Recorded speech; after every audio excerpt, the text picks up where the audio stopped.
que después de esta música uno no puede empezar de otra manera que no sea con una sonrisa en la cara. Así es que al final es más que necesario. Bueno, bienvenido, bienvenida a un nuevo programa de Luminiscencia, el número 4 ya de esta temporada. Y si me lo permití, bueno, soy Luis García Millán y si me lo permití voy a ser quien esté pilotando esta nave durante esta aproximadamente una hora. Vamos a pasar junticos. Como lo veis, hoy esto es de miedo. O sea, estamos muy cerca de Halloween, estamos muy cerca de celebrarlo y este es el ambiente que nuestro realizador, Manuel Serrano, que está ahí a los mandos, nos ha decidido hacer. Manuel, si nos estás escuchando, haznos algún tipo de señal. Mejor eso que el humo. Pues nada, hoy vamos a hablar de la ciencia del miedo, vamos a hablar de películas y ciencia ficción de miedo, vamos a hablar de miedo en la naturaleza y vamos a intentar, pues, con este ambiente haceros pasar un rato terrorífico. Tratando de este tema. Y para ello, como siempre, pues tenemos aquí la mesa de sabios con nosotros. Quiero empezar presentando a Salva. Salva, ¿cómo estás? Pues ahora mismo con mucho miedo, porque nos han preparado un estudio precioso, esa es la realidad. Y nada, pues estamos totalmente ambientados con la fiesta que se acerca de Halloween, de la que hablaremos hoy que hablamos de miedo, ¿por qué no? Es el tema estrella. Además no falta ni la niebla, ¿eh? Estamos rodeados de niebla, sí. Y hoy, claro, hoy vamos a hablar del tema que os traigo, tiene que ver mucho con el miedo, el terror en la ciencia ficción. Muy bien. Películas, novelas. Muy bien. Os va a gustar. Deseando apuntar títulos para pasar el próximo fin de semana, que es el de Halloween, con ambiente, ¿no? Ya que no vamos a poder salir mucho a la calle, pues por lo menos hacerlo en casa. Con miedo. Luis José, ¿cómo estás? Bien, pues nada, aquí preparado, también muy ambientado, medio asfixiado, pero bueno, la niebla tóxica que causa terrores, es la que, pero en fin, dispuesto ahora a lo que venga. Muy bien, ¿y tú, Luisa? Pues hoy vengo súper asustada, sí. Yo hoy me había pensado hasta no venir, digo, madre mía. Luisa ha estado a punto de no entrar en el estudio cuando lo ha visto. Ha dicho, sí, vale, pues hoy, si sabéis contar, no contéis conmigo. Pero al final he sido valiente y he entrado, ¿eh? Además no le falta detalle a esto, ¿eh? Entre las velas, los espíritus. Aquí tenemos a, ¿cómo se llamaba el amigo este? A Bruce. Tenemos a Bruce, pero vestido de bruja, ¿eh? Sí, que sigue siendo el mismo robot del programa. Además el robot, efectivamente. O sea que esto es el típico ciencia ficción mezclado con terror. Así decía yo, me suena la cara. Sí, claro, tiene una cámara muy familiar. Es Bruce. Y bueno, antes de... Seguimos con las presentaciones, seguimos con los saludos. Recordad que esta va a ser la temporada de este programa hasta ahora en la que más vais a participar vosotros también desde casa. Y por tanto, quiero saludar a Enrique una vez más, que fue la primera persona, fue el chico que nos dijo que estaba deseando que volviera a Luminiscencia en iVoox. Pues nada, respecto al programa de la semana pasada, que fue un programa también de miedo, aunque no estábamos así ambientados, sobre Trump y las elecciones, dice que mi opinión sobre las noticias falsas de países extranjeros para inferir en las elecciones de Estados Unidos es que quizás necesiten a un Trump delante para justificar determinadas políticas expansionistas y militaristas. No sé, es un poquito de ahí de... Claro, es que cuando hay alguien que cae bien, como presidentes anteriores, no vamos a mencionarlos, pues todo lo que hagan está bien hecho. Claro. Pero cuando alguien cae mal, van a por él. Entonces... Bueno, también habrá que pensar por qué cae mal. Ya. Porque baila, ¿no? Pero una cosa es que caiga mal y otra cosa es que la política... Vamos, el imperio es el imperio. Todos los imperios han hecho lo mismo. Y está claro que sea quien mande... tiene que mantener el imperio en funcionamiento y no tiene más vuelta de hoja. Caiga bien o caiga mal, que eso ya es diferente. Bueno, pues aquí está nuestro análisis del comentario. Muchas gracias, Enrique, y te seguimos leyendo y te seguimos comentando y saludando.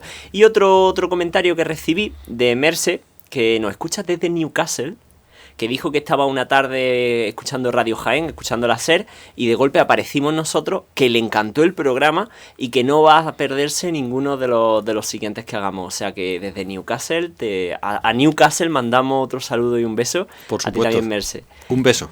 Y si queréis escribirnos en YouTube, en iVoox o en luminiscencia@radiojaen.es, que también leemos los mensajes ahí. Esta es vuestra casa y vuestra opinión pues también importa. Así que ahora sí, vamos a dar paso ya a la sección de noticias.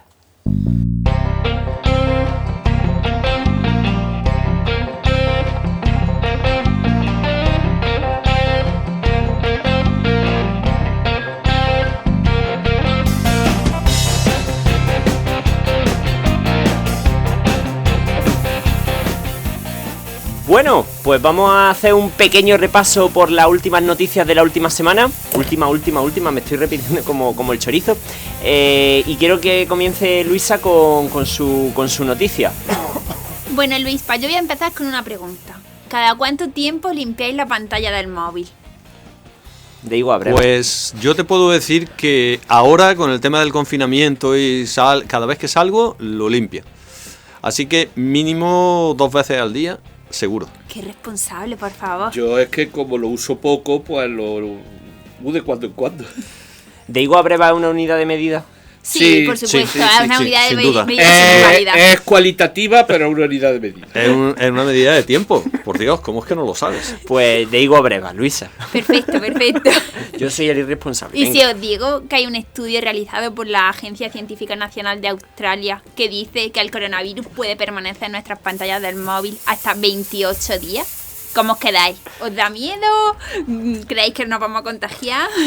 Yo creo que eso es discutible, porque se ha hablado mucho de cuánto dura el virus en una pantalla o en una superficie determinada y no está claro. Hay quien dice que dura 15 minutos, hay quien dice que dura 4 días. Este caso que tú estás mencionando, no lo sé. Yo sinceramente no lo sé. El estudio Yo dice que aguanta 28 días con unas condiciones óptimas de 20 grados centígrados de temperatura y a oscuras. Vale. Estas condiciones, pues si la temperatura aumenta, han hecho pruebas que a 40 grados centígrados puede estar 24 horas el virus. Y a oscura. Y a Importante oscura. que esté a oscura. Sí. Si lo sacamos a la ventana, ya no sé si a lo mejor se va Pero antes. Claro. yo aquí hay una cuestión. Yo es que no dejo que mi móvil lo toque cualquiera. Ni que esté a oscura. Puede Claro. ser que mi móvil no lo haya tocado nadie en 2, 3, 4, 5 meses. Pero si ya no es que lo toque nadie, ya es que tú salgas a la calle, toques a lo mejor un banco que esté contaminado y luego Hombre, tocas el móvil. Lo dejas encima de una mesa. Contaminación. Puede, pero vamos, es más difícil porque, sobre todo si lo limpias poco, y esto es una cosa, la pantalla normalmente está llena de grasilla y ahí es donde el virus se queda pegado. En su Vale, hábitat. si no lo limpias. Claro. Claro. Porque ten en cuenta que O lo limpias de higo a brevas como Luis. cada vez que le das con el dedo deja una huella de grasa. Huella digital, que Sí. es grasa, y la dejas ahí. Que no está solo el virus, que ahí dejas virus de tu piel de todo tipo de ese, más lo que respira, que no tiene por qué cogerlo. Es más probable que otro coja un resfriado si coge tu móvil que el coronavirus. Sí, O cualquier otra cosa. sí. Por sí. supuesto. Vale, pues Salva, tu noticia. Bueno, mi noticia, como siempre, suele ir sobre temas de ingeniería o temas de telecomunicaciones. Me gusta el tema. Entonces, he encontrado una noticia muy reciente que me ha gustado. Y es que se está trabajando en mejores fibras ópticas que se consiguen gracias a la alta presión. Ahora mismo, el avance que se había producido en la fabricación de fibras ópticas, llevábamos unos años bastante parados. Hay avances en otro tipo de tecnologías, pero en la fabricación de la fibra no. Y claro, las fibras, por su propia constitución, la fibra es cristal de sílice, muy refinado, muy puro, que transmite luz. Y esa luz es la que sirve de portadora a la señal, a las comunicaciones, a lo que hablamos y tal, ¿no? Entonces, eso no había avanzado mucho. Y claro, esa señal pues se va atenuando, se va perdiendo con la distancia. Tenemos que tener en cuenta que la fibra óptica, además de la que llega a nuestras casas, que esa, bueno, pues tiene un recorrido muy corto, también se usa en comunicaciones de muy larga distancia. Estamos hablando incluso en los cables submarinos, que antiguamente eran de coaxiales, se siguen utilizando, pero básicamente ahora se utiliza la fibra óptica. Claro, poner un regenerador a mitad del océano Atlántico o no ponerlo, la diferencia puede ser bastante seria, ¿no? Sobre todo por el mantenimiento de esos equipos. Entonces, ¿qué pasa? Que fabricando la atenuación del vidrio, del sílice, se produce precisamente porque hay huecos en ese vidrio. Esos huecos dispersan la luz, ese rayo de luz que va por ahí, la dispersan. Y al dispersarse, pues se pierde, se atenúa la señal. ¿Qué pasa? Si tú fabricas a muy alta presión, han descubierto esto con unos modelos matemáticos y tal, pues se consigue que se mejore la señal en un 50%. Es decir, prácticamente en muchos casos donde tú antes tenías que poner regeneradores de señal, ahora ya no tienes que ponerlo. Y puedes hacer fibras ópticas que vayan de extremo a extremo sin problema. Eso es un gran avance porque tienes que... O sea, el ahorro en mantenimiento... la posibilidad por supuesto, de fallo es menor también. La posibilidad de fallo es mucho menor. La inversión también es mucho menor porque el no tenés que poner equipos sofisticados en medio de un camino y tal, bueno, pues resulta muy bien. Y todo esto, pues, lo típico, los investigadores que lo han descubierto son de Estados Unidos y de Japón. El inventor fue un japonés en Estados Unidos, entonces parece lógico, ¿no? No sé si hemos visto las imágenes más o menos de cómo funciona esto, pero sencillamente lo que hace es eso, que se eliminan con la presión los huecos que quedan en el vidrio. Y el resultado, pues volvemos a lo mismo de siempre.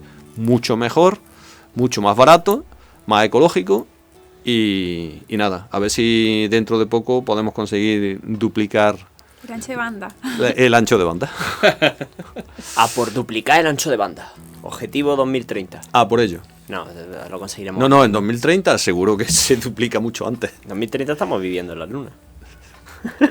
Hombre, viviendo tú y yo seguramente no, pero seguro. Que alguien esté allí ya más o menos Yo, por estable. ejemplo, ya me he comprado allí la parcelilla y ¿Ah, todo, sí? ya, por supuesto. Ah, pero se puede comprar una parcela. Yo creía que la luna no se podía comprar Pa' nada. piscina, ¿y tú? Bueno, hay americanos que te venden de todo, sea legal o no. Ah, Venden bueno. estrellas, que están Sí. vendiendo estrellas, Que se venden nombres de Ya, estrellas, ya, se ya, vende ya, de ya. todo. Que viva el libre mercado. También te venden un puente y resulta Sí, que no... ya, Bueno, sí, estafadores ha habido siempre. Luis José, ¿cuál es tu noticia? Bueno, pues vamos a hablar de la capa de ozono, del agujero de ozono en la Antártida, para lo cual vamos a empezar con el vídeo que vais a ver ahora. Y hay un motivo, es decir, este vídeo que vais a ver empieza el mes pasado y se está viendo, o se debe de estar viendo, cómo está evolucionando el agujero de la capa de ozono en la Antártida este mes, ya. Resulta que este agujero es el segundo más grande en la historia desde que se tienen datos. Claro, para aquellos que recuerden, el agujero de la capa de ozono se hizo famoso por el Tratado de Montreal, en el cual se prohibieron los CFC, los clorofluorocarbonos, porque el cloro de estos alteraba lo que era la composición de la estratosfera en cuanto a la cantidad de ozono que había, con lo cual la luz ultravioleta penetraba hasta la Tierra. Sabemos que la luz ultravioleta es peligrosa, ¿no? Bueno, pues resulta que a partir de la restricción el agujero se supone que se ha ido cerrando, de tal manera que el año pasado, y ahora lo podemos ver en la siguiente imagen, observaréis, el que vea la imagen, que la línea de color naranja que se ve, lo estoy diciendo, bueno, tal vez debiera de ser un poco más preciso. En el vídeo anterior hemos visto el agujero real al vídeo. Para los que no tengan vídeo, que no lo estén viendo, el agujero era grande.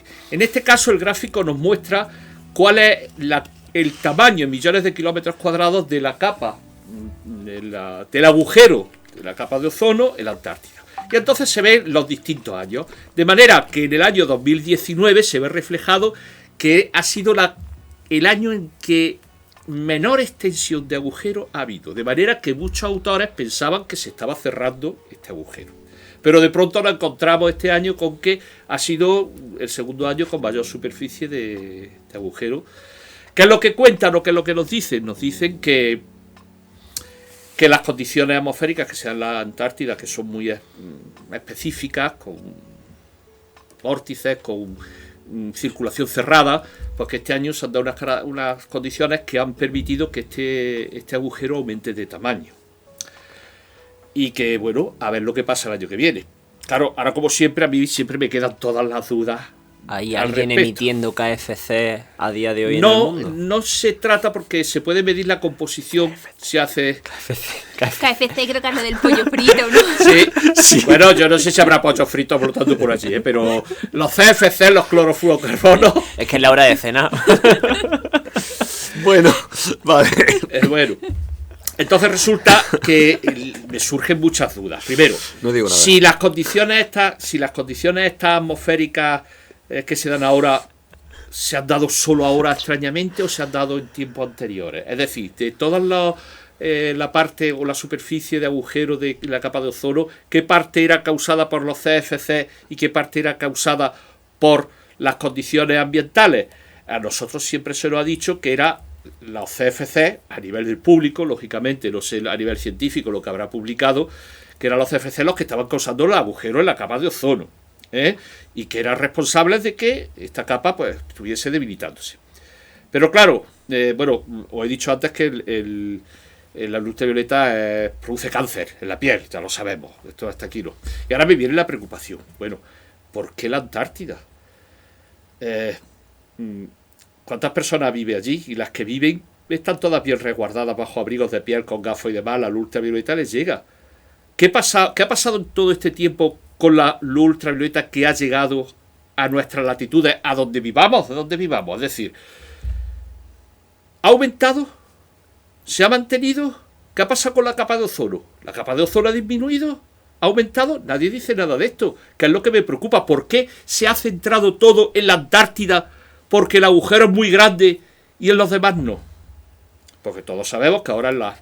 Porque a veces quién le pide luego responsabilidades si tienes que ir al Pero no es por eso. No es, ¿por qué no se me informa de que aquí existe o no existe una capa, un agujero de ozono, o que la capa ha disminuido, o que la luz ultravioleta que ha llegado ha duplicado o ha triplicado o no ha duplicado la energía que llega a la superficie de la Tierra? Y eso es lo que me preocupa de todo esto. Se nos ha vendido como que provoca cáncer a nivel humano, más otros problemas que provoca la naturaleza, pero toda la historia nos la cuentan a nivel de la Antártida.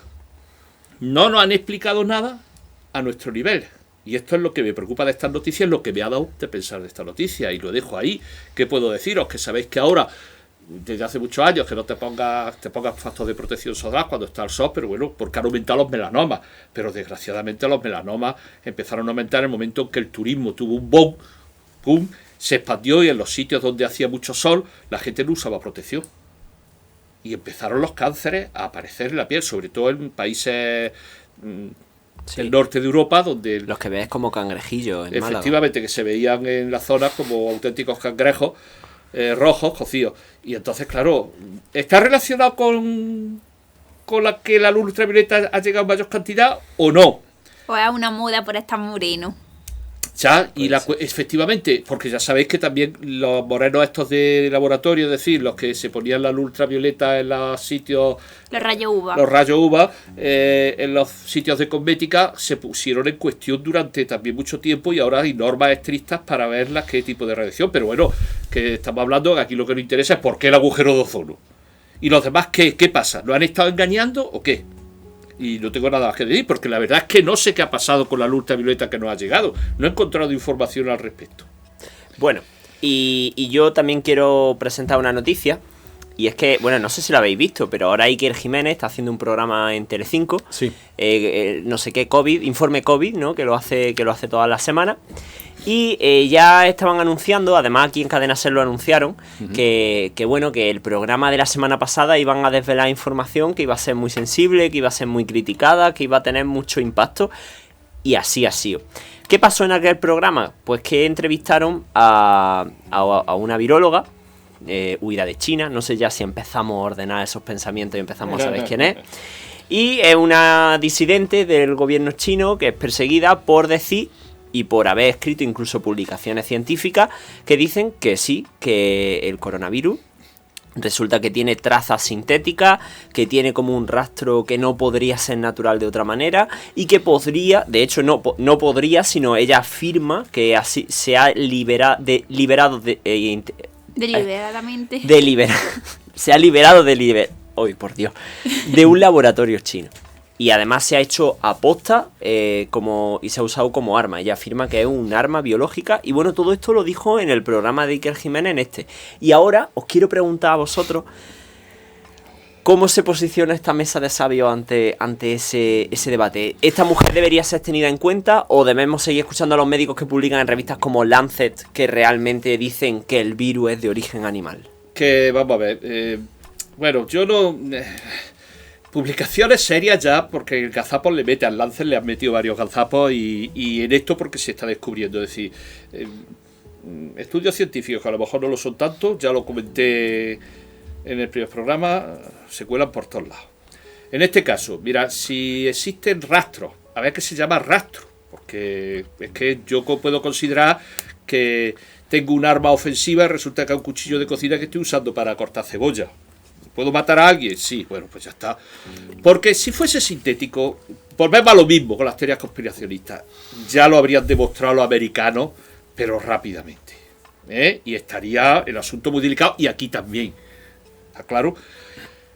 Esta mujer, ¿qué pasa? Pues que, claro, si ha salido corriendo de allí por las causas que sean, que lo mismo son justificadas. Un arma política, puede ser. Pues yo hago valerme para que me contraten en sitios que hacen oposición al régimen chino. Esto tiene su historia.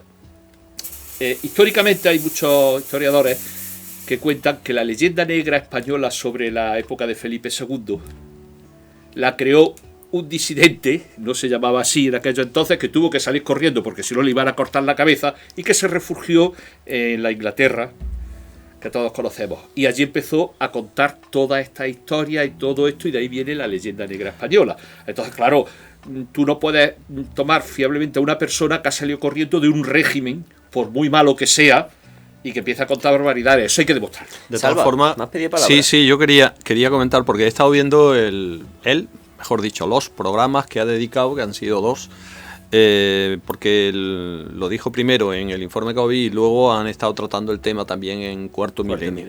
Y el tema me interesaba y le he prestado atención.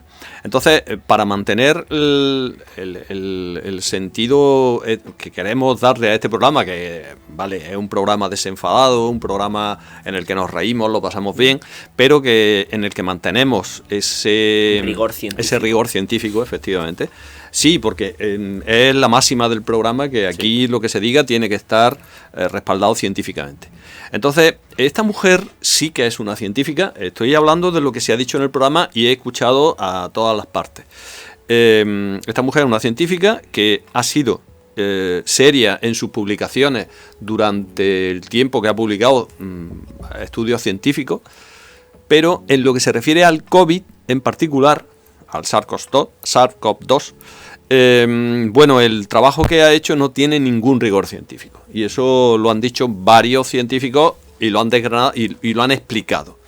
Han explicado por qué, ¿no? Y yo, que he estado trabajando y he hecho trabajo científico en la universidad, te puedo decir que efectivamente lo que estaban comentando era razonable, es decir, no tenían, yo no lo he leído, es verdad, pero lo que estaban diciendo, y allí yo he visto en pantalla determinados párrafos y las referencias que hacían y tal, y se veía que en científico poquito, son temas más de opinión. Vale. Entonces, luego también están las implicaciones. Esta mujer se ha ido a Estados Unidos, sí, con mucha parafernalia, está escondida, pero patrocinada por un supermillonario chino, no recuerdo el nombre, pero que es, no sé si íntimo, pero muy amigo de Trump.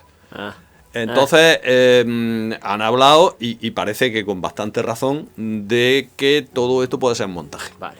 Y que, ¿por qué esta mujer que tenía prestigio científico? Pues oye, el dinero cualquiera, por muy científico que sea. Tienes que vivir. Y si sales de tu país corriendo. Y si puedes vivir bien, mejor. Entonces, ¿qué pasa? Pues bueno, yo ni le quito ni le pongo, no puedo decir, pero sí realmente lo que he oído me dice, o sea, puedo opinar que no hay mucho rigor científico en las afirmaciones que ha dado sobre todo esto, sobre el COVID. No sobre los estudios anteriores que tiene, que sí que son bastante rigurosos y bastante serios. Me he molestado en leer algo sobre el tema y parece ser que esta mujer es una científica seria, o era una científica seria, hasta que se metió en este berenjenal, y la publicación esta última que ha hecho no es nada seria, es bastante opinión, y con unas referencias muy poco consistentes y con unos razonamientos muy poco serios. Entonces, bueno, eso, dicho todo esto, ¿puede ser o no artificial?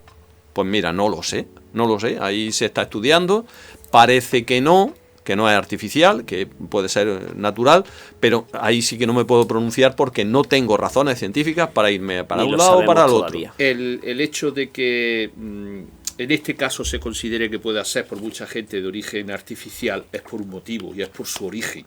Los dos anteriores virus similares a este aparecieron en el Oriente Medio, en zonas que son políticamente amigas de quien todos sabemos.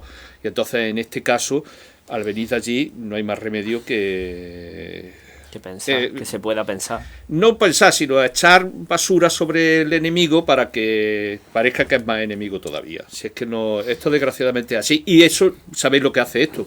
Como les hablamos cuando hablamos del programa de las conspiraciones. Y es que hay más confusión y más teorías conspiracionistas que no tienen razón. Entretenimiento para las masas. Bueno, sí, también. Bueno, esto por lo menos te da que pensar y te da... Pero hay algunas series por ahí que es que son... Yo diría que no solo entretenimiento, sino también manejo de las masas. Sí. Estuvimos hablando precisamente en el último programa de eso, de lo que es el marketing adaptado al manejo de las masas, de la mente de las personas, y esto no deja de ser lo mismo. Y eso que dice era algo que daba miedo, y como de miedo y de la ciencia del miedo vamos a hablar en este programa, pues ya me viene perfecto para hilar y pasar de sección. Let us proceed with the first song.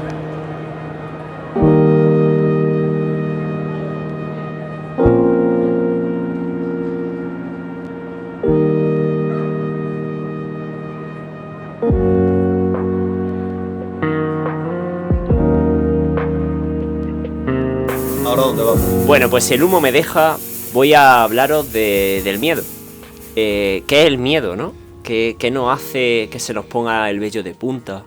Que se nos seque la boca, que perdamos el control. Pues precisamente el miedo es una respuesta que tenemos las personas para defendernos de algo. Además es una respuesta involuntaria. El cerebro, nuestro cerebro toma el control de nuestro cuerpo para defenderse de algo que viene externo. El miedo nos mantiene vivos y nos mantuvo vivos durante muchísimos años antes de que nos civilizáramos y que del Homo sapiens construyera rascacielos, ¿no? Y bueno, a muchas personas las sigue manteniendo también viva a día de hoy. El miedo se origina en nuestro cerebro más primitivo, ¿no? Nuestro cerebro más primitivo, bueno, tenemos ahí lo que es el sistema límbico. El sistema límbico pues genera, donde está la amígdala, genera una buena... Cuando se da un suceso de miedo o algo que ante lo que nos tengamos que defender, se genera lo que es el cortisol. Que el cortisol pues tiene una serie de cambios en nuestro cuerpo. Por ejemplo, anula el sistema de defensa interno nuestro, nos acelera el corazón, acelera la respiración, nos contrae los vasos capilares. Por eso me he puesto blanco de miedo, ¿no? Me he puesto blanco pues porque hemos contraído los vasos capilares. ¿Por qué? Porque si no hacemos una herida o si ese miedo o ese algo de miedo nos va a atacar, pues mira, no te vas a morir desangrado porque el cuerpo se ha defendido, ¿no? Ha recogido toda la sangre que tenía desplegada. Y además también nos sube el azúcar. Nos sube el azúcar porque a lo mejor ante ese estímulo de miedo tenemos que dar una respuesta que sea de máxima energía, ya sea atacar o huir, ¿no? Porque aunque también nos podemos quedar petrificados por el miedo, lo suyo es que tengamos una dosis muy alta de energía para devolver el guantazo, ¿no? o directamente salís corriendo. Cerebro a tope, pulmones a tope, corazón a tope, preparados para esa situación de estrés. Se para la digestión, ojo. Los esfínteres dejamos de perder el control. Por eso muchas veces dice la gente: me he meado de miedo o me he cagado de miedo, porque es literal, porque es que perdemos el control de nuestros esfínteres en muchos de los casos, ¿no? Cuando la situación de miedo es completamente bestial. Se dilatan las pupilas, la visión se nos pone en forma de túnel, ¿no? Esto que vemos en las películas, que sale la persona corriendo, que no oímos nada, ¿no? Porque tampoco oímos nada. Mucha gente luego dice, pues no oía nnada de lo que me decía, o no recuerdo bien lo que pasaba, porque tu misión era huir, salir corriendo, y tu visión se puso para que tú fueras a la salida. Pues esto del miedo fue lo que nos mantuvo vivos en nuestros primeros años. Aquellos seres, aquellos humanos que estaban mejor preparados o tenían una mejor respuesta contra el miedo, fueron los que sobrevivieron ante posibles atacantes que nos acechaban. Y además, esto del miedo también se da en lo que son los bebés, ¿no? Son miedos innatos, porque la mayoría de los miedos son adquiridos. Nosotros vamos teniendo situaciones en nuestra vida que hacen que tengamos miedo a la araña, que tengamos miedo a la altura o que tengamos miedo al ruido. Pero precisamente el ruido y las caídas son dos miedos que los bebés tienen innatos. Y aquí quiero hablar del reflejo del moro. Cuando tú a un bebé es un reflejo por el que tú sabes si un bebé, por ejemplo, tiene algo neurológico, tiene algún problema neurológico, porque cuando un bebé va a caerse, el bebé directamente hace así. Es un reflejo que tienen los bebés de agarrarse, ¿no? Quiero agarrarme y estiro los brazos hacia arriba, meto los pulgares y los tiro para el pecho. Es un reflejo que tienen, que se les va con los 5 primeros meses, pero son esos miedos innatos. Estamos preparados, programados, ¿no? Vaya cerebro tenemos, estábamos programados para resistir esos posibles peligros que también pudiésemos tener de caernos de la madre o de caernos de cuando estuviésemos sujetos. Y bueno, pues es miedo, una respuesta biológica de nuestro cerebro perfectamente medida, y eso es lo que nos hace. ¿Por qué ahora con cosas de estas de Halloween disfrutamos con el miedo? Pues porque el miedo, cuando nuestro cerebro sabe que estamos en una situación entre amigos, en una butaca de un cine o en nuestra casa, ya no es el cortisol lo que se genera, ya se está generando hormona de la felicidad, porque realmente estamos disfrutando y estamos reaccionando ante el miedo, porque sabemos que no pasa nada. Y por eso hay gente que disfruta pasando miedo. Yo paso de pasar miedo, pero hay gente que lo pasa bien, y es porque... Yo paso también del miedo, totalmente. Paso del miedo. No sé si queréis apuntar algo a esto de pasar miedo. Te decía, lo que tú has dicho estaba muy bien, porque realmente la conservación de la especie ha dependido de eso, de un manejo correcto del miedo. El problema es cuando el miedo se convierte en terror, y todo eso que te induce a salir corriendo o a atacar al origen de ese miedo se convierte en parálisis. Entonces el terror lo que pasa es que nos paraliza, y ahí es donde morimos o lo que sea, ¿no? Pero ya normalmente, si hablamos de la conservación de la especie, es que el miedo está muy bien para conservar. Es decir, oye, si fuera hace mucho calor, pues no toco porque me quemo. No sé, cualquier miedo que podamos tener. Si por ahí no me tiro porque eso está muy alto, y si me tiro voy a caer. Miedo al golpe, ¿no? Eso es conservación de la especie. El problema es si me quedo quieto cuando me está atacando un león y no huyo. El terror me paraliza, y entonces es cuando muero. Si no me muevo, no me ve. Bueno, hay animales... No es ninguna tontería. Hay animales que efectivamente lo que detectan es el movimiento. Entonces, si te quedas quieto, no te ven. Es cierto. Pero eso no lo sabes tú. No lo sabes tú. Eso no lo sabes tú. No sabes qué animal sí y qué animal no. El que tenga camuflaje. Es decir, nosotros, tal como se nos ve en una estepa, si nos ve el león, nos ve el león. Como no estemos escondidos detrás de un árbol, puede ser, pero como nos vea, nos ha visto. No como otros animales que tienen una estructura en su pluma, en su piel de camuflaje, que les permite, ya habéis visto, el mismo color de los leones. ¿A qué se parece el color de los leones? Al de la sabana, claro, amarillento que hay allí, para que se les vea menos. Y estos no son por esconderse, sino porque no los vean para atacar. Son para esconderse, pero precisamente para atacar, que no les vean acercarse. Esa es la historia. Muy bien, pues Luis José, ¿no habías preparado temas de miedo también? Sí, había hablado bien de lo que el miedo, el origen que nos ha permitido vivo, que lo tienen todos los seres vivos, por eso se sitúa en nuestro cerebro más antiguo, y que gracias a él estamos vivos, y que todo tiene su explicación. Yo voy a hablar más bien de que el miedo, el terror, se aprende socialmente. Todos vemos ahora que si vemos un señor con una capa negra, unos colmillos, nos aterrorizamos. O el logo de Hacienda en un correo electrónico. También. O en tu casa, nos aterrorizamos. La carta negra que te llega. Bueno, y ahora veremos qué es lo que pasa con esto. Es decir, vemos a este señor y nos aterrorizamos cuando sabemos que es un señor que no existe. Que no existe. El conde Drácula no existe. Existió el conde Drácula real, Blas del Empalador, que era conocido por sus tácticas un poco... Poco ortodoxa. Poco ortodoxa, bueno, sí, teniendo la época que vivía y con quien luchaba, creo que impuso respeto a sus oponentes, que eran los turcos. Era un príncipe y defendía su reino. Y consiguió mantener a raya a los turcos durante muchísimo tiempo. Pero bueno, este señor no existe como vampiro. Sin embargo, en la naturaleza sí existen los vampiros, como vamos a verlo ahora mismo. Si vemos en esta primera imagen que tenemos aquí, un murciélago vampiro. Estos murciélagos de pequeño tamaño, que viven en zonas tropicales, subtropicales, se alimentan de sangre de mamíferos. En esta y la siguiente imagen, aquí se ve una imagen muy espectacular, y en la siguiente imagen, bueno, pues vemos cómo este murciélago en este caso se le ha puesto, debe observar que está anillado y todo para su investigación, se le ha puesto un plato con sangre para que beba. Realmente el problema de estos seres vivos son pequeños. El problema es que transmiten enfermedades al borde. Y tenemos más que miedo, asco, porque fijaros que esto más que miedo nos da asco, que es otra cosa. Sin embargo, el conde Drácula nos daba terror y miedo, y esto nos da asco. Sin embargo, no es tan peligroso como el siguiente. En la siguiente imagen, ¿qué tenemos? Un mosquito, como estáis viendo. ¿Qué hace el mosquito? Chupa sangre, un vampiro también, ¿verdad? Sí. Sin embargo, no le hacemos caso, sin embargo tendríamos que tener mucho miedo. ¿Por qué?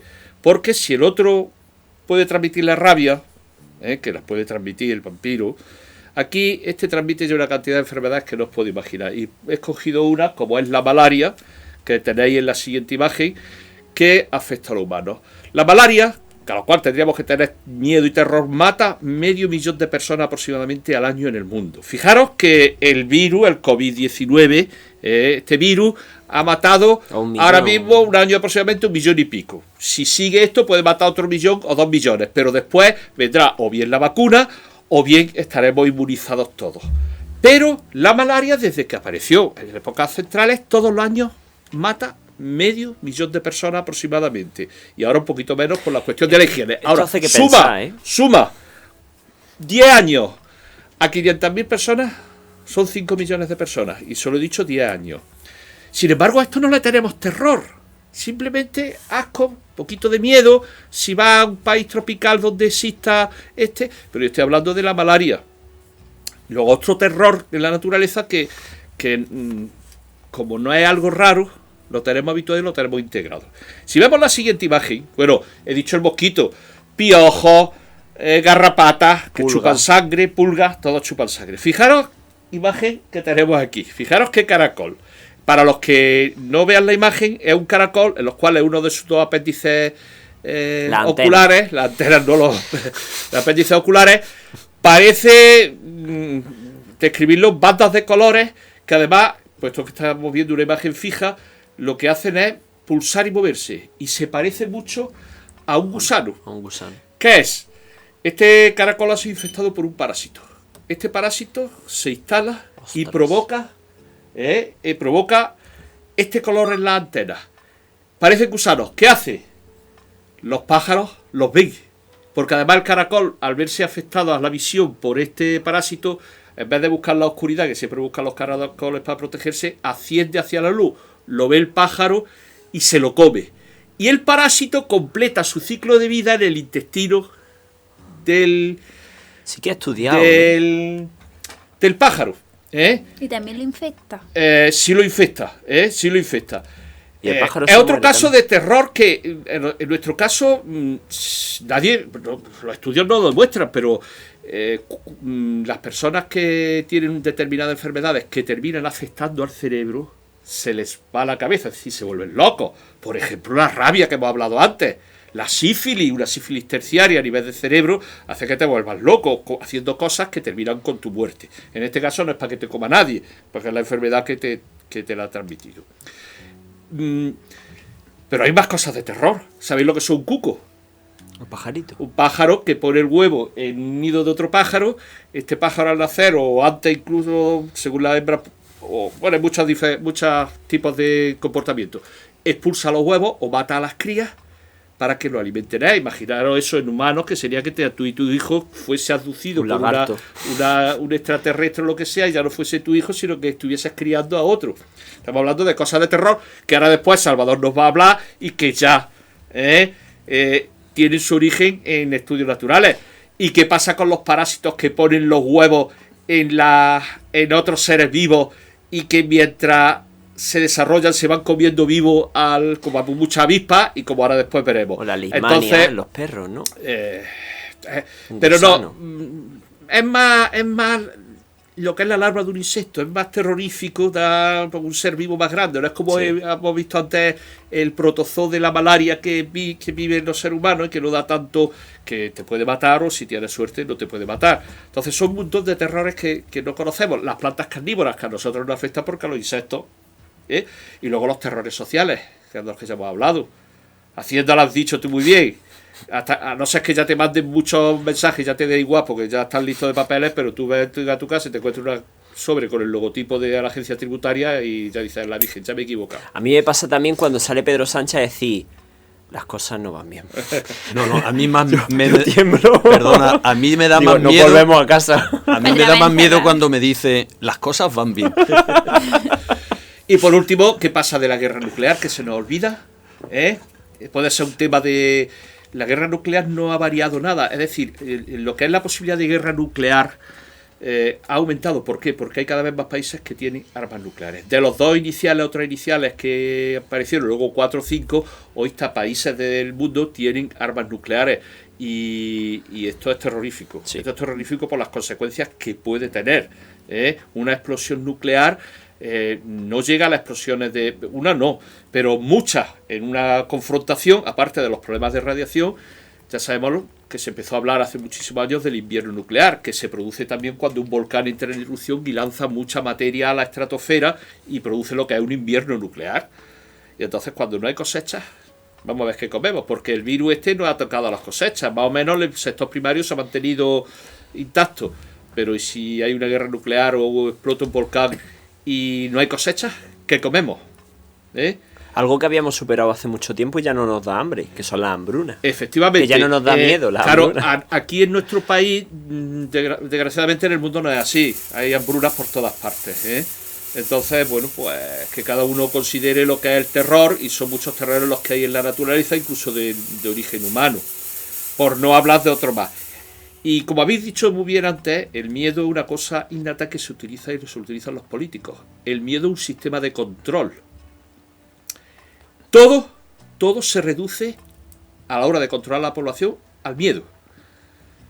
Miedo a los delincuentes, no hay tanto, sea del tipo que sea, puede ser sexuales o no, delincuentes hay por todas partes, pero el miedo está exacerbado a determinados niveles. Miedo a que estés comiendo una comida que no haya pasado por las medidas de seguridad, cuando medidas de seguridad son unos cuantos años atrás las que se empiezan a implementar. Todos hemos comido comida que no era saludable. Sí era saludable, pero no estaba pasando por sanidad. Vosotros sabéis el concepto de agua potable. Voy a beber en la fuente tal. ¿Esta fuente es potable? No. Por definición, el agua potable es aquella que se ha tratado. Tú puedes tener un certificado que te permita embotellar agua mineral y que, con fallos, porque ya sabemos lo que pasó en Cataluña hace 2 años, con un agua mineral embotellada. Y todos estos sistemas incrementan el miedo al hambre, el miedo a perder el puesto de trabajo. Tienes que ser bueno, si no vas a perder el puesto de trabajo.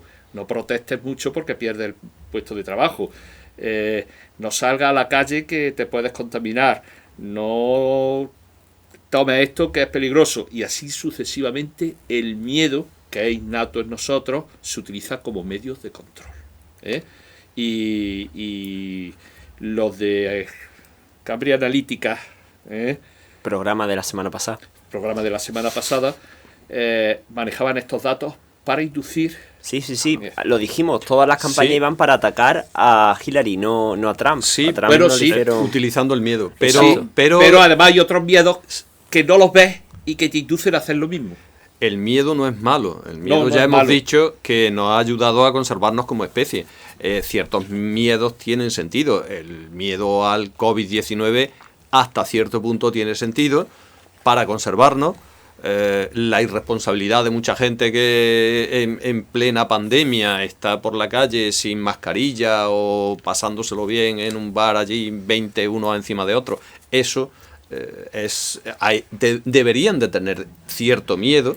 O Pero, las personas que niegan que el virus existe, ¿no? Exactamente. Esa pérdida del miedo puede ser negativa. Ahora, el exceso de miedo o el miedo a cosas que no tienes por qué tenerles miedo porque están controladas realmente, pues es lo que también puede, bien manejado por estas corporaciones, por estas personas, pues pueden llegar a ser un problema. Pueden llegar a ser un problema bastante serio. Si algo sabemos cuando nacemos es que vamos a morir. ¿Y qué hay del miedo a la muerte? Quiero que Manolo me ponga una imagen de un experimento que hicieron con un ratón hace 1995, también eran japoneses. Y es que hasta ahora, cuando llegaba una enfermedad, éramos capaces de tratar esa enfermedad, éramos capaces de curar a la gente, pero realmente, bueno, sí, estábamos actuando sobre un problema y la vida seguía, pero esos científicos fueron capaces de hacer algo totalmente distinto, y era crear algo de donde no había nada, y crearon una oreja de una vaca en la espalda de un ratón, usando células madre de la propia vaca. Estamos creando algo y somos capaces ahora de no solo curar enfermedades, sino utilizar la tecnología en biología para pues que nos aparezca un nuevo brazo, regenerar un corazón de nuevo. ¿Y si en unos años no morimos, vencemos a la muerte? Cuando perdamos el miedo a la muerte o esa conciencia de que voy a morir, la sociedad también puede cambiar mucho.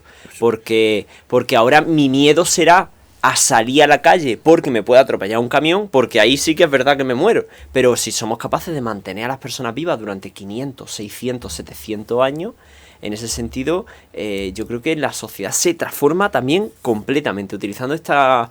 Y bueno, miedo también a esas ciencias que bueno, ahora nos dan respeto por esto de la ética y la moralidad, pero que en unos años podemos ver normal que se clone gente o que se clone... Esto de lo que está hablando ya ha pasado históricamente. Hemos hablado de la peste negra. La peste negra que en Europa mató a en algunas ciudades más de la mitad de la población. Estamos hablando de una... En Florencia, por ejemplo. El COVID-19, el virus este, no llega ni a la altura de nada. Cuando terminó, el cambio mental fue radical. ¿Por qué? Porque te has dado cuenta que tenía unos patrones que no han servido para nada y que ahora te tienes que adaptar a lo nuevo y a un cambio. ¿Qué es lo que pasa? Que estos cambios psicológicos y cambios, reflejarlos en libros de historia de tipo sociológico es muy complicado y además manipulable, muy manipulable. Sí. Y parece que es que nunca ha pasado. Lo que está pasando con el virus ahora dejará huella. Tal vez no tanta, porque en realidad la mortandad no es tan grande. Tal vez tenga más implicaciones sociales por lo que va a ocurrir, que todavía no ha ocurrido, consecuencia de la destrucción. Esto lo dijimos en el primer programa de la temporada pasada que hablamos del virus, que ningún país está preparado ni médicamente, ni sanitariamente, ni socioeconómicamente para este virus, que no es de los más letales. Y esto va a tener consecuencias, lógicamente. Sí, consecuencias malas en principio, pero esperemos que luego cambie. Consecuencias económicas y sociológicas va que a tener. Da miedo. Más que... Hombre, por supuesto están muriendo muchísima gente. Pero no es solo gente. Vais por la calle y vais viendo la cantidad de gente que está pidiendo que antes no pedía porque se ha quedado en la calle. Claro, ahí está. Por eso estoy hablando de consecuencias económicas y sociológicas fundamentalmente. Evidentemente va a cambiar ciertas costumbres, va a influir mucho sobre cómo vamos a contemplar ciertas cosas en el futuro, pero bueno, no te quería interrumpir, disculpa. ¿Quieres seguir tú con tu miedo en ciencia ficción? Bueno, pues ya que estamos hablando de miedo y terror, no sé si conocéis, no tiene nada que ver con lo que hablamos, pero sí con la ciencia. ¿Os suena Phobos y Deimos? Sí. Las lunas de Marte. Las lunas de Marte. Miedo y terror. Sí. Anda. ¿No? Sí, esa es la traducción. Phobos, de fobia. Claro. Phobos es miedo y Deimos es terror. Sí. Son Wow. los nombres de los Pues dos no lo satélites. sabía, vamos. Bien, bueno, pues sí, quería hablar sobre novela y sobre cine de ciencia ficción. El terror y la ciencia ficción, la realidad es que son dos géneros que convergen. Un segundo, Salva. Sí, es que sí, espero. ha sonado un ruido, se ha movido un hierro que había ahí y claro, yo estoy muy sugestionado por el Los escenario. fantasmas, yo Y claro, he he pillado. pensado, el espíritu de la SER Los viene fantasmas. aquí a tocarnos la moral.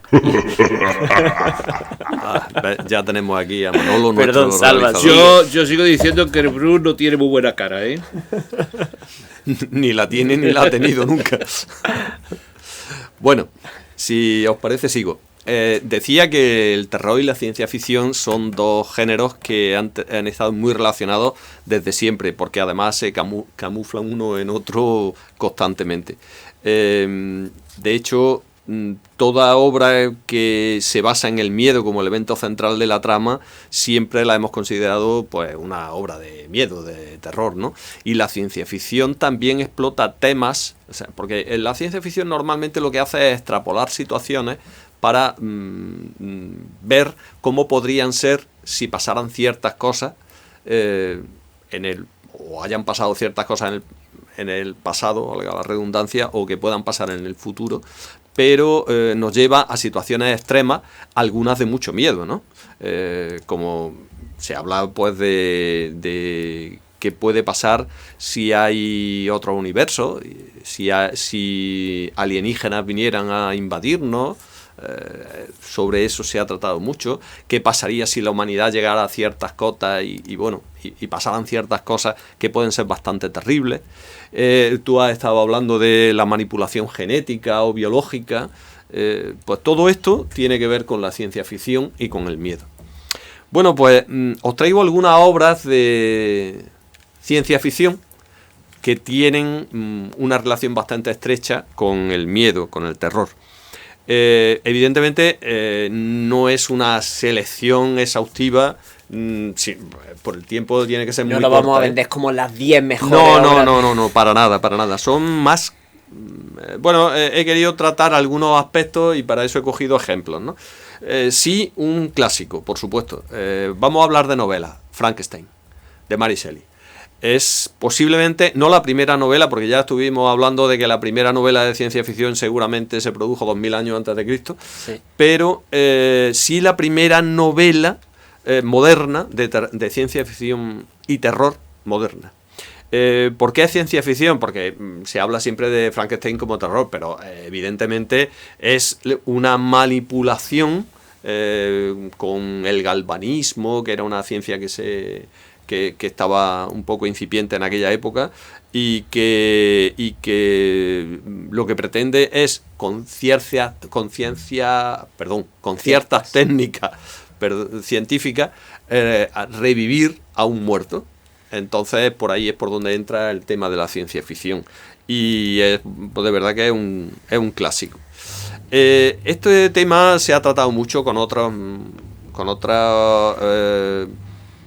implicaciones diferentes, pero siempre más o menos el mito de Prometeo. No sé si os suena el mito de Prometeo, que es básicamente que los hombres queremos tener cosas de los dioses o poderes de los dioses, y entonces bueno, pues el crear vida está más o menos relacionado con esto, y esto se ha tratado mucho en ciencia ficción. Otro tema que también se ha hablado mucho en ciencia ficción es de las invasiones de los alienígenas. Algunas invasiones muy ¿cómo diría?, intencionales. Es decir, el caso de La Guerra de los Mundos, por ejemplo, de H.G. Wells, Herbert George Wells, de 1898, pues estoy hablando de la novela, no de películas posteriores que también se han inspirado en ella, cómics, videojuegos, series de televisión, etcétera, ¿no? Entonces, esta novela sí hablaba, por ejemplo, de una invasión alienígena. Hay otras que también han salido de la ciencia ficción, que van más o menos en la misma idea. Ahora hablaremos también de esas. Y hay otras invasiones alienígenas que no son tan intencionales, por decirlo así, como por ejemplo La Cosa, ¿os suena la novela? La película también. Y Alien, un clásico, ¿no? Alien tampoco es una invasión intencional, por decirlo así, pero Un encuentro fortuito. pero sí que al final, bueno, pues da miedo. Bien, la obra de H.G. Wells, no sé si os suena, que dio lugar a verdadero pánico allá por 1938, cuando Orson Welles retransmitió la invasión alienígena de los marcianos a través de la radio. Como y si hubo fuese gente de que se lo verdad. creyó. Gente que se lo creyó. Sí, hubo gente que se lo creyó. La verdad es que... Y se pasó mucho miedo. En Estados Unidos hubo pánico. En muchas situaciones se creó pánico. Gente que incluso murió por situaciones de pánico bastante serias. Creo que antes de que terminara la emisión tuvieron que decir que era un ficticio, porque ya empezaron a llamar a la emisora que es lo que pasaba, y en aquellos textos todo el mundo no tenía teléfono, ni WhatsApp, ni nada, el teléfono era muy limitado y la radio era el medio de comunicación. Creó verdadero pánico. Sí, Orson Welles al final incluso, o sea, tuvieron que en un momento dado cortar y decir, señores, esto es ficticio, porque lo estaban retransmitiendo como si fuera verdad. Nos ha apuntado Manuel Serrano que es que hubo una tormenta, se rompió el repetidor, se perdió la señal durante un cacho, que fue cuando anunciaron que lo que iban a hacer era narrar una novela, y que cuando la gente pudo volver a conectar ya se estaba narrando la novela y parecía que era verdad. De hecho, al final Orson Welles tuvo que pedir disculpas públicamente tras su programa, pero conociendo a Orson Welles yo estoy seguro de que se estaba riendo cuando pedía disculpas, porque seguro que lo estaba diciendo con esa cosa malévola que sin embargo se mueve, de Galileo, ¿no? No, pero en aquello entonces era el poder de la radio, como si ahora salen noticias falsas de lo que ya hemos hablado en otro programa, en televisión, y la gente se las cree, y son noticias falsas que aparecen muchas veces, ¿eh? Y luego hay que pedir disculpas y hacer aclaraciones, pero muchas veces aparecen noticias falsas. Claro, no de este calibre de momento, pero son otras que inducen también al miedo. Una de las obras, un clásico también de miedo, Los mitos de Cthulhu, de Howard Phillips Lovecraft. Quiero dejar constancia de que están ahí. También es una obra de miedo, pero realmente tiene que ver con la ciencia ficción, porque los seres que digamos sirven de base para el mito son alienígenas que dominan la mente de los humanos y los manejan y tal. Entonces ahí también es realmente una invasión alienígena que domina de alguna forma a la humanidad. No entro en más. Otro tema que también se habla es esa manipulación que estábamos hablando, genética o biológica. Se habla en Soy Leyenda, la novela que dio pie a películas. Yo conozco 3 películas, que una era... una fue la más antigua, me parece que... Bueno, no recuerdo cómo se llamaba, Manolo... El último hombre sobre la Tierra, efectivamente, esa fue la primera. La siguiente era El último hombre, vivo. Sí, esa fue de Charlton Heston, el protagonista. Y la última, que ha sido Soy Leyenda, que es la peor de las 3, sin duda. Sí, esa de Will Smith, esa es la peor de las 3. Bueno, todas se basaron en la novela Soy Leyenda, de Richard Matheson, de 1954. Mira Will Smith en el vídeo enfadado contigo por lo que le has dicho. Sí, bueno. Y la metralleta carga. Pero bueno, esas... pero no si era el Vale, ya estamos con los gruñidos.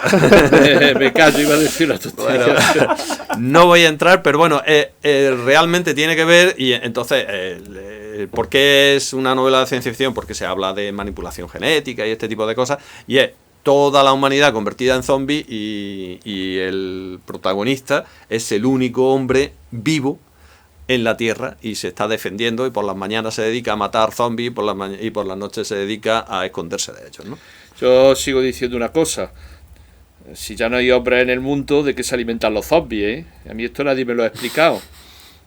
Por eso todos van contra él, buscándolo. Sí, pero luego se morirán de hambre, ¿o qué? Pues si están muertos, ¿cómo se van a morir? Pero entonces, ¿para qué necesitan comer? Ay, Si es que no... Esto es una redundancia que los zombies nunca me ha... Nunca he entendido por qué los zombies lo de son los zombies no. Yo tampoco. Porque... A lo mejor es como una golosina, come cerebro. Vamos a ver, no. Sí, Pues para está ellos dulcecillo. Sí, pero cuando se acaben los cerebros, ¿qué comes? Pues ya está. Pues ya Tiene no comen fábrica. más, ya pues están ya muertas, está. no tienen Sí, hambre. Si es que el asunto del zombie, si nos vamos al vudú antiguo, no es esto que hay en las películas. En el vudú el zombie es otra historia, pero no voy a entrar en detalles, Bueno, que cada uno lo mire. Otra novela, un clásico, Solaris, de Stanislaw Lem, de 1961. Un clásico también de ciencia ficción. Aquí habla de otro miedo, que es encontrarse con una inteligencia alienígena diferente a nosotros. una inteligencia de tercera fase, una inteligencia diferente, que no son individuos, que es una masa amorfa, que está en un planeta. Bien, ahí pasan cosas. No quiero desgranar toda la historia, pero es el encuentro con una inteligencia diferente y la diferente psicología, las dificultades de comunicación con una inteligencia que piensa de otra manera. Otra novela muy de miedo es Hyperion, de Dan Simmons, de 1989. También, para los que no lo conozcan, es una novela basada en los cuentos de Canterbury, pero llevada al futuro, al siglo XXVIII me parece que es. Y ahí se van a abrir las tumbas del tiempo y tal, sale un ser que parece ser que es un robot, que mata a todo el que se le pone por delante. La novela es bastante terrorífica.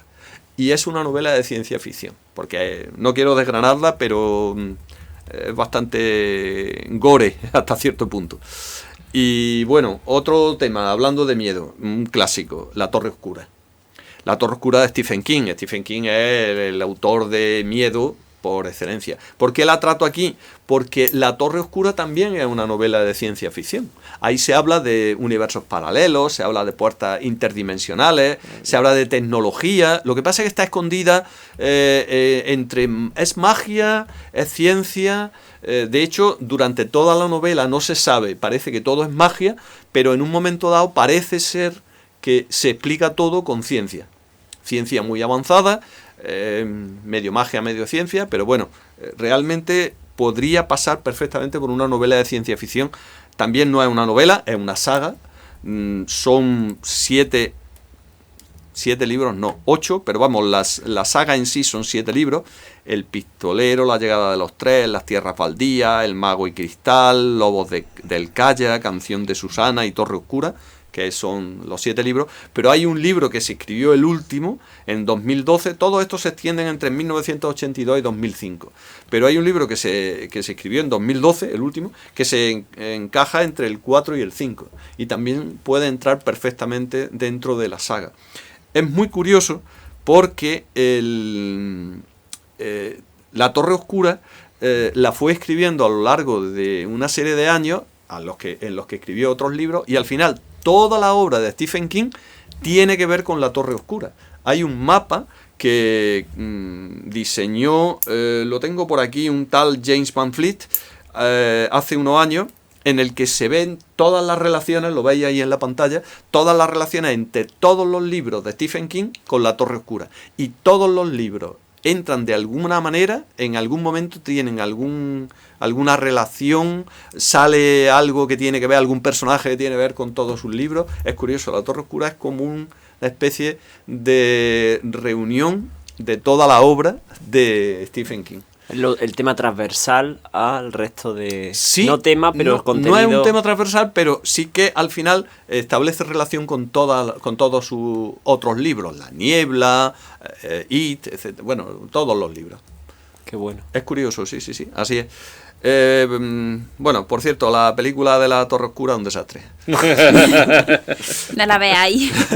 No merece la pena, no. La verdad es que el que no lea o que no quiera leer o que no sea capaz, porque se trague eso y a lo mejor le parece maravillosa. Luego, si alguna vez el problema muchas veces de ver una película antes que está basada en un libro y luego lees el libro, sí, es que te das cuenta de lo asquerosa que es la película. Sí, en este caso es que realmente... Y que te han engañado. En este y al caso, contrario también. No es que te han engañado. Yo es que a lo mejor leo un libro. Te cogen prácticamente los 2 o 3 últimos libros, los resumen, hacen ahí una empanada y bueno, no.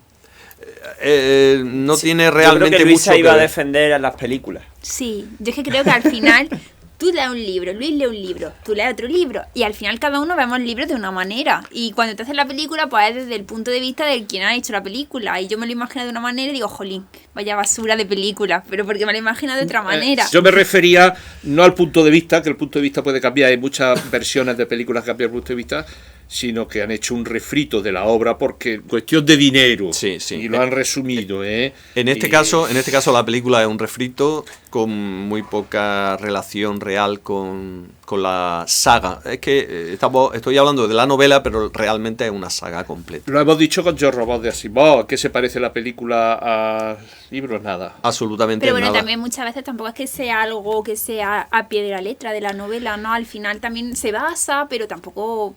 Ya cada uno mete su imaginación, ¿no? En su obra. Te voy a decir una cosa, y yo mis sospechas van porque, a pesar de que las tecnologías 3D y demás han mejorado, todavía no son capaces de representar gráficamente lo que está escrito en un libro. Que tú imaginas la descripción y no son capaces de representar lo que allí está ocurriendo, desde el punto de vista de sentimientos, desde el punto de vista de imágenes, y muchas veces no son capaces, ¿eh? No son capaces. Y claro, depende también de la cuestión económica. Si tienes que meter muchos efectos especiales, aunque sean hechos por ordenadora, eso vale dinero. Muy rápido, hablo de cine, volviendo a lo que estaba comentando, he hablado de la Guerra de los Mundos, pero hay otras películas que también hablan pues de invasiones alienígenas, como yo decía antes, que se han hecho intencionadamente, como La invasión de los ladrones de cuerpos, que es otra película que también fue un clásico en su día, etcétera, etcétera. No voy a perder mucho tiempo con eso.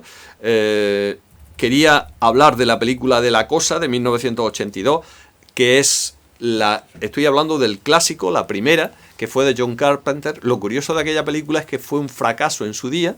John Carpenter fue su director y es el director de otras muchas películas, pero fue tan desastre lo que tuvo esa película que automáticamente recaló ya en películas de serie B. John Carpenter, es curioso. Y todas las películas que hizo fueron de serie B, o sea, de poca tirada. Sin embargo, con el tiempo se convirtió en un clásico de la ciencia ficción, esa película. Y otras películas de John Carpenter le ha pasado algo parecido. Es muy curioso. Bien, quiero ir al clásico de los clásicos de ciencia ficción y terror, por supuesto, no puedo pasar sin mencionarlo. Alien, el octavo pasajero, fue la primera, pero es también una saga. En la que el xenomorfo, el alien, pues de alguna manera se convierte en protagonista de una película que todo lo que aparece en esta película se ha convertido en un clásico. Hay escenas que son referentes. Todas las muertes que se producen, las 7 muertes que se producen, me parece, en esta película, son escenas que ya son clásicos de cómo muere una persona con un alienígena que lo está matando de determinada forma.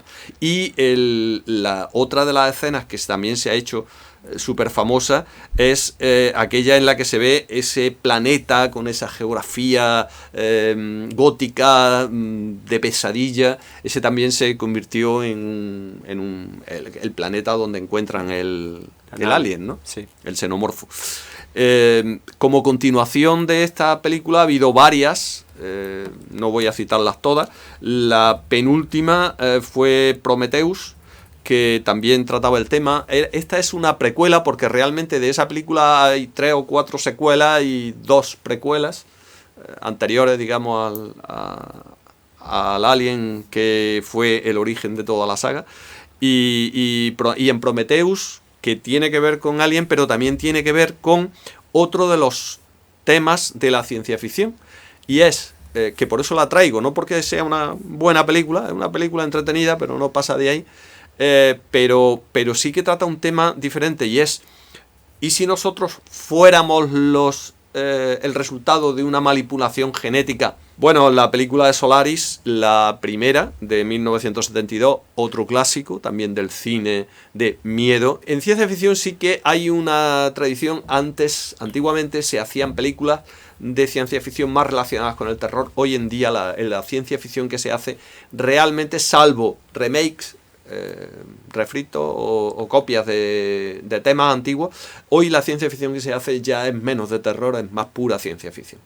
Entonces ya es más difícil encontrar películas modernas que sean realmente de terror, salvo casos como los que he citado. Claro, es que depende de cómo enfoque el tema. Como el terror, yo he dicho que claramente es una cuestión social y depende de lo que te hayan enseñado. lo pueden crear o no pueden crear si tienen necesidad de ello.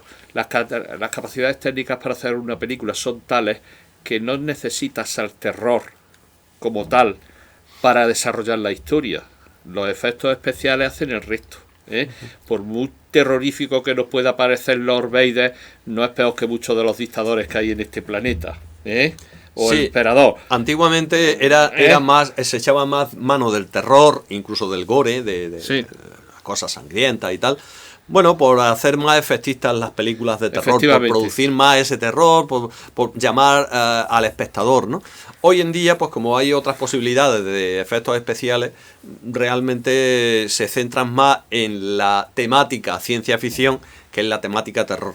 Aunque, insisto en lo que decía al principio, las películas de ciencia ficción, si te paras a pensar las implicaciones que pueden tener, realmente te pueden llevar al terror.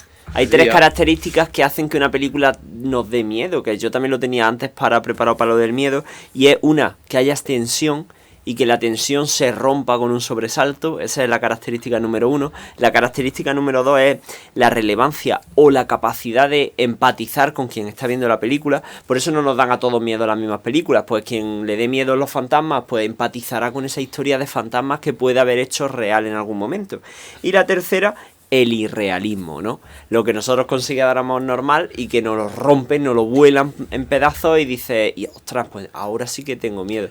Es que no sé lo que pasa. Las películas que más miedo te dan son aquellas que buscan aspectos que tú no has pensado en las cosas más normales, como en una niebla, o como en una muñeco, o como en un niño, o una monja, las cosas que parecen más normales o más buenas, más que dices, es imposible que eso me dé miedo. Esas son las que realmente, si las tratas de determinada forma, te pueden dar más miedo. Los payasos no te digo nada. Bueno, y habiendo llegado ya a la recta final del programa, voy a pasar a despedirlo. Quería daros las gracias por esta jornada terrorífica que hemos pasado y que dará que hablar seguramente. Nada, quiero recordaros que si tenéis alguna cosilla que os dé miedo, que nos la mandéis, que contéis con nosotros, que la contamos en el próximo, que nos digáis alguna cosa de ciencia que nos hayamos dejado que dé miedo, alguna película que se haya dejado salvo, alguna novela o algún otro elemento que encontremos en nuestra vida que dé miedo, como los murciélagos vampiros que nos ha presentado Luis José. Escribidnos un mensajillo, ya sabéis dónde, y nosotros hacemos eco. Y bueno, terminad pues con una frase. También yo quería hablaros del 5G, pero no me ha dado tiempo, pero bueno, me lo dejo guardado para otro día, y viene muy relacionado con la frase, con el miedo al 5G, ¿no? El miedo a lo desconocido, que es lo que viene con la frase que os voy a contar. Aquello que desconocemos es generalmente lo que más miedo nos da. Muchísimas gracias. Ha ha ha ha ha!